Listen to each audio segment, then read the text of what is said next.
Hello, math students. Welcome back to our module on percent and proportional relationships. This is lesson 11, and it is called percent error problems. Our goal for today we will learn how to determine percent of error in a problem. The question I want you to be thinking about in this lesson is, when would you need to find the percent of error?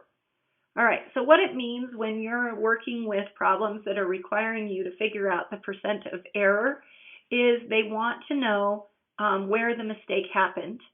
And then once you can figure out where the mistake happened, they want you to figure out how far off the original answer you were in a percentage form.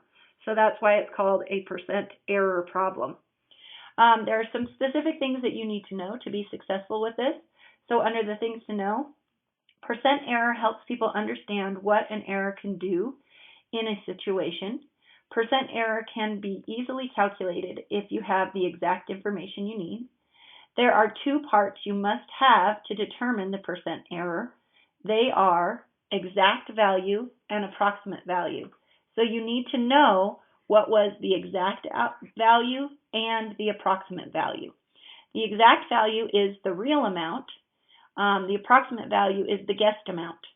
Okay, and when I say guessed amount, I'm talking about, oh, we made a guess. I'm not talking about someone visiting. I'm talking about the guess that you made. To find percent error, you must calculate the absolute error, divide it by the exact value, and then multiply it by 100. And so basically what you have to think about with this one is it's when you find the absolute error, you take the approximate minus the exact, and then you have to divide it by the exact, okay? And then you multiply that by 100. So approximate minus exact divided by exact times 100. And these little bars mean absolute value, and you already understand absolute value. So if you're adding, or if you're subtracting a and x and you get a negative number, well, if you take the absolute value of that, it's going to be how many hops from 0 the answer was, so it will be the distance, so it will be positive. And then you have to divide it by a positive exact amount.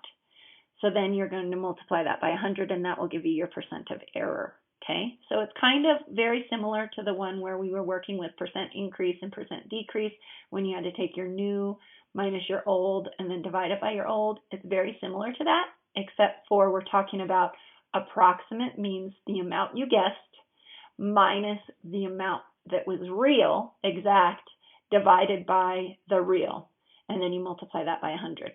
Okay, so we need to try this so that you guys understand how to do it. Mrs. Nelson is hoping to have 12 people come to her house for a party. 25 people actually came. What is the absolute error and what is the percent error? Okay, so the first thing we have to figure out is we need to identify the parts.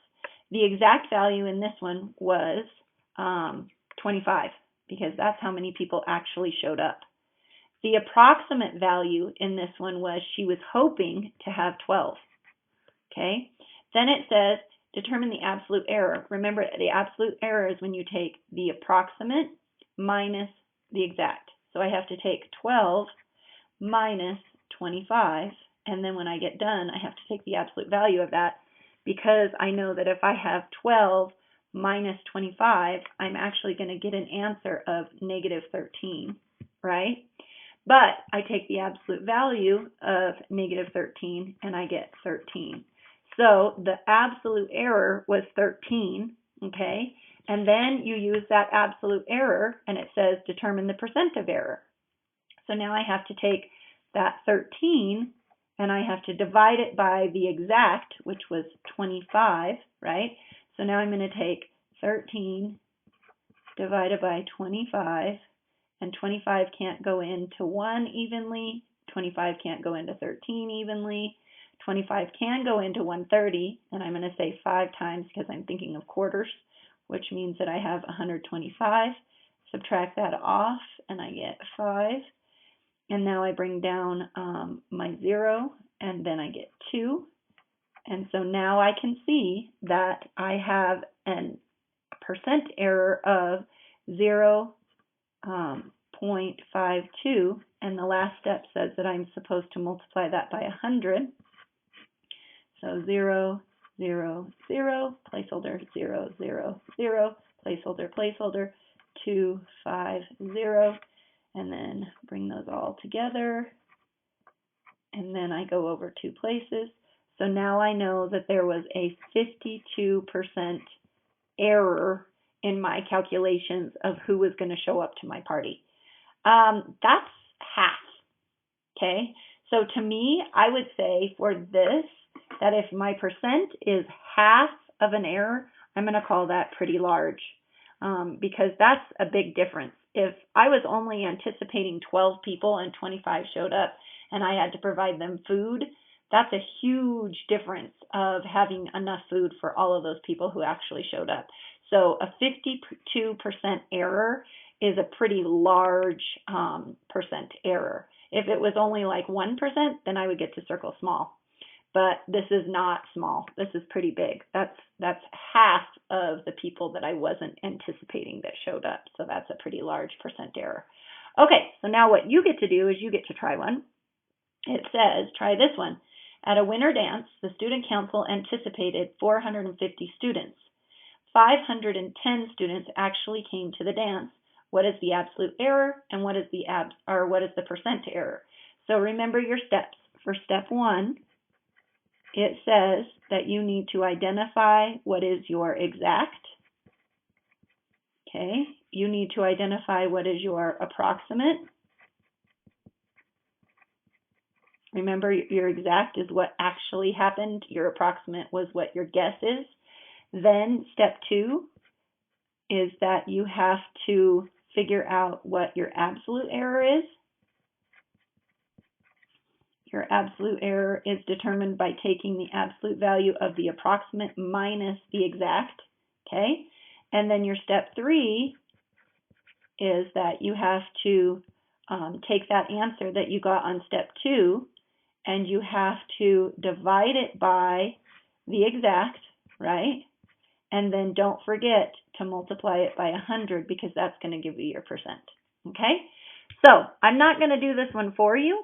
You need to do it, and I'll be looking for it when we do our TLC check, okay? It's pretty easy. The exact amount of how many people actually showed up to the dance, approximate is what student council thought, then take what they thought and subtract the exact, take the absolute value of that, divide it by the exact, times it by 100, and then that will give you the percent that you need of error, okay?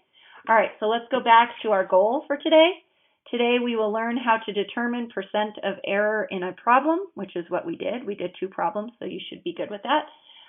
When would we need to find out the percent error? Usually when people use this the most is when they're trying to collect data on how something did. So for example, if you were in student council and trying to figure out what is the likelihood of kids coming to different dances, you would use the percent error to figure out, were you correct in what you were thinking or were you way off? Another time when people use it is like in sports affiliations because they're trying to trade players in the professional sports world, and so they use their percent error data for like who they want to choose to pick to be on their team. So when guys are being drafted from the NBA or from the NFL, they look at these percent error scores, and that's how they choose who to offer a contract to. So they are pretty relevant in our world because we use it quite a bit. All right, kiddos, that's all I have for you in this lesson. I hope you enjoy. Talk to you soon. Bye.